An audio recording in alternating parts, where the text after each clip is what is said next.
យើងដាក់អំបិលចូលហើយយើងកូរវាកូរវាសព្វកូរហើយយើងទុកវារយៈពេល2ថ្ងៃហើយបន្ទាប់មកយើងយកវាមកលាងទឹកស្អាតហើយយើងដាក់នីកូចូល4-10គ្រាប់ទៅឬក៏5-10គ្រាប់ទៅធ្វើម៉េចតាមប្រាក់ដែលយើងចូលឬប្រាក់យើងតិចក៏ប្រាក់យើងចូលនឹងដាក់15គ្រាប់នីកូមកតាក់ណាបាទនីកូហ្នឹងយើងយកនីកូណាដែលថ្មីបានស្រង់ទៅវាស្អាតវាយើងយកនីកូចាស់ហើយស្រង់ទៅវាអត់សូវស្អាតវាមានជាតិដែកជាតិកាទីចូលក្នុងហ្នឹងណាបងប្អូនយើងស្រង់តាមរយៈនីកូនេះស្រួលហើយលឿនយើងស្រង់អញ្ចឹងណាបងប្អូនមើលតាមហ្នឹងទៅដែលបងប្អូនណាដែលមិនទាន់ចេះស្រង់ប្រាក់ឲ្យស្អាតមើលពីខ្ញុំធ្វើនេះទៅជាងាយទេបងប្អូនហើយយើងទុកចោលរយៈពេល2ថ្ងៃហើយបន្ទាប់មកយើងយកមកបាន1ថ្ងៃ2ថ្ងៃហើយយើងយកមកលាងទឹកក្តៅដែលយើងដាក់មួយនីកូហ្នឹងសូមបញ្ជាក់នីកូដែលយើងស្រង់ចេញអស់ហ្នឹងមានទុកនៅក្នុងហ្នឹងទេនីកូហ្នឹងយើងយកចេញអស់ហើយខ្ញុំដាក់ទឹកក្តៅចូលចាក់ទឹកក្តៅចូលទឹកក្តៅហ្នឹងដាក់ដល់ឲ្យពុះឲ្យខ្លាំងហើយបានយើងយក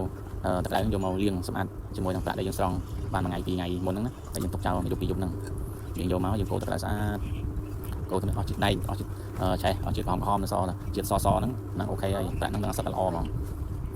យើងស្រង់អញ្ចឹងស្រួលបងប្អូនស្រួលប្រាក់របស់យើងល្អហ្មងសស្អាតហើយយើងលាងទឹកមកលាង 4-5 ទឹកមកធ្វើឲ្យសយើងលាងឲ្យសស្គប់បាទសដូចក្នុងវីដេអូហ្នឹង